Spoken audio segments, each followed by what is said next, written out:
কথা বলতে বলতে বলতেছি যে এত বড় বড় সিনেমা হচ্ছে, এত কিছু হচ্ছে, এমনিতে তো আসলে শিল্পীদের এখন একটু কাজ কম, আমরা নানান রকম ঝামেলার মধ্যে দিয়েছি যে এত কিছু হচ্ছে। তো কিন্তু আমার তো মনে হয় যে যারা যারা এগুলো প্রডিউস করতেছে বা যে প্রতিষ্ঠানটা থেকে কাজ হচ্ছে তাদের আসলে আরো একটু দায়িত্বশীল হওয়া দরকার।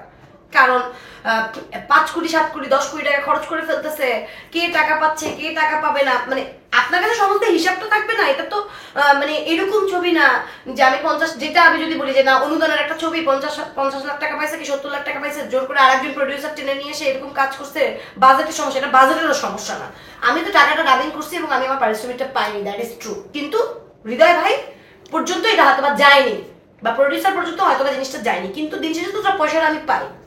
তো আমি বলছি এইরকম করে যদি ওনারা হিসাবগুলো ওনারা কেন রাখে না, কে কোন চরিত্রে ডাবিং করছে। আমি তো এমনও না যে শুধু বলছি হা হা এরকম হতো না। এগুলো স্টুডিওতে লোক থাকে যারা সেভারাল ক্যারেক্টার একসাথে ডাবিং করে দেয়। তো আমি যে ডাবিংটা করছি এটা তো 4টা সিন ছিল, আমি তো আমার 4 ঘন্টা সময় দিছি এবং তার পরিপ্রেক্ষিতে আমি এক ছেলে আমার সাথে বেয়াদবিটা করে ফেললো। তা আমি তো এখন ওর সাথে ওই মুহূর্তে ওখানে আমি বেয়াদবিটা মানে করতে পারবো না, বা ওকে মানে এটা তো আমার ক্লাস না, রাইট?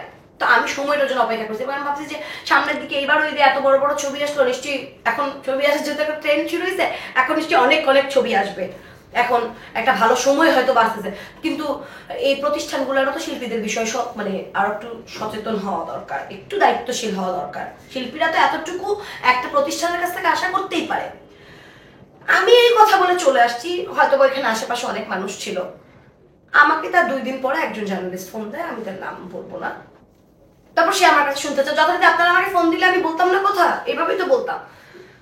আমাকে যখন ফোন দেয় তো আমি সবকিছু বলার পর আমি বললাম যে ভাইয়া বিষয়টা না আমি একটা ইয়ে করে কথা বলি, আমি তো আসলে এখন তো নাকি ট্রেন্ড যাচ্ছে যত উল্টাপাল্টা ক্যাপশন দেওয়া যায় এরকম করেছে, আমি না এটা একদমই কিন্তু চাচ্ছি না, বা আমি ধরেন এটাকে খুব ভাইরালও করতে আমার কোনো মানে আমি ভাইরাল হওয়ার যোগ্যতা আসলে আমার নাই, আমি অনেক বেশি ট্রেন্ডিংও না।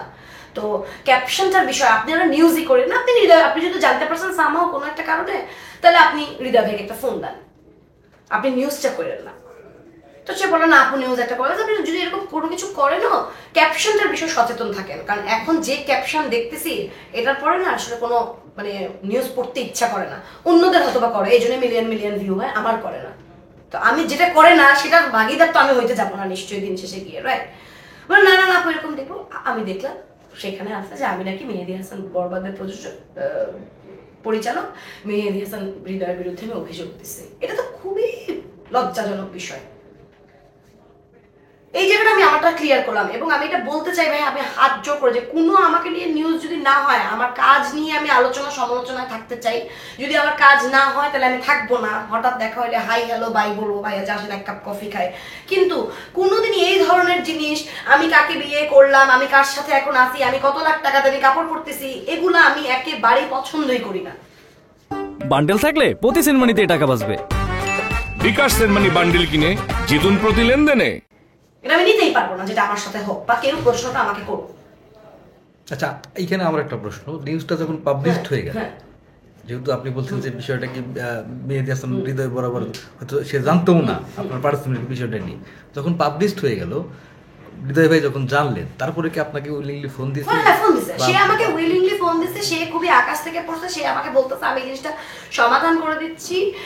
কিন্তু ততক্ষণে তো আসলে অনেকগুলো নিউজ হয়ে যাচ্ছে এবং দেখেন সবগুলোতে ওর ছবি আমার ছবি দিয়ে নিউজ করতেছে। হ্যাঁ, তো আমি বললাম যে ভাইয়া আমার জায়গা থেকে ফার্দার এটাতে আসলে কোনো রকম কোনো কিছু যাবে না, মানে আমি এটাকে উস্কাবো না, কারণ আমি এটাকে কিন্তু কোনো রকম প্ল্যান করে এটা আমি 5 মাস পরে করি নাই। এইটাকে করার জন্য আমার ন্যূনতম কোনো এফোর্ট ছিল না, কথার চলে চলে এক জায়গা থেকে কেউ হয়তো বা জানতে পারছে, সেই জিনিসটাকে এইভাবে করে দিছে। তো আমি প্রথমত যেটা বলতে চাই আপনাদেরকে যে আমরা কিন্তু একটা খারাপ সময়ের মধ্যে দিয়ে সবসময় যাই, শিল্পীরা বেশিরভাগ সময় যাচ্ছে, কিন্তু এখন জেনারেশনের পর জেনারেশন যাচ্ছে, আমরা এগুলো নিয়ে কথা বলি, এই সমস্যা থেকে কিভাবে আমরা উত্তর দিতে পারি সেটা নিয়ে আমরা কথা বলি, আমরা সিস্টেমটা নিয়ে কথা বলি। আজকে দেখেন আমরা যদি সিস্টেমটা নিয়ে কথা বলতাম, একটা শিল্পী 2000 টাকা পাক, 1000 টাকা পাক, 500 পাক, 10,000 পাক আর 20 লাখ পাক, 20 লাখের টাকা আপনি এনওসি করতে পারতেছেন, আর আপনি 10,000 টাকা এনওসি করতে পারতেছেন না, কেন পারতেছেন না? আপনাকে এনওসি করতে হবে, কারণ আপনার যখন এনওসিটা আপনি করেন সেই কপিটা তো আমিও আমার ওয়েব টেক্সটটা সময় কাজে লাগাইতে পারি। হয়তো বা তাহলে 2টা কারণে হাউসগুলো এটা করতেছে না, যে যদি কোনো অ্যামাউন্ট বসায় দেয় শিল্পীরা এটা জেনে যাবে যে সে আসলে রিয়েল অনারিয়াম কত, সেখান থেকে কাট করা হয়েছে কত। এই জন্য হয়তো তারা শিল্পীর সামনে বসে এই সাইনটা নিচ্ছে না। আর নয়তোবা তারা এটা করতেছেই না, এটা তারা আরো উপর পক্ষকে গিয়ে ফাঁকি দিতেছে।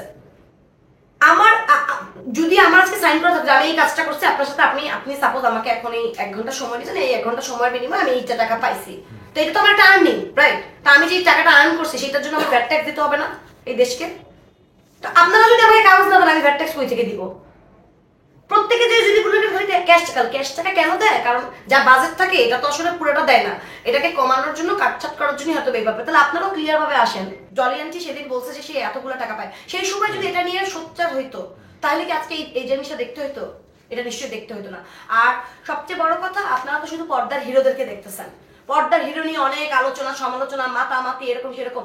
একটা হিরো বা একটা হিরোইনকে দিয়ে তো একটা সিনেমা হয় না। এই স্ব মানুষগুলো কাজ করতেছে এবং তারা কাজ করতেছে, তারা লাঞ্ছিত হইতেছে, টাকা পাইতেছে না, অপমান করতেছে। হ্যাঁ, তো আমি বলবো তো আসলে এরা আসল হিরো হিরোইন।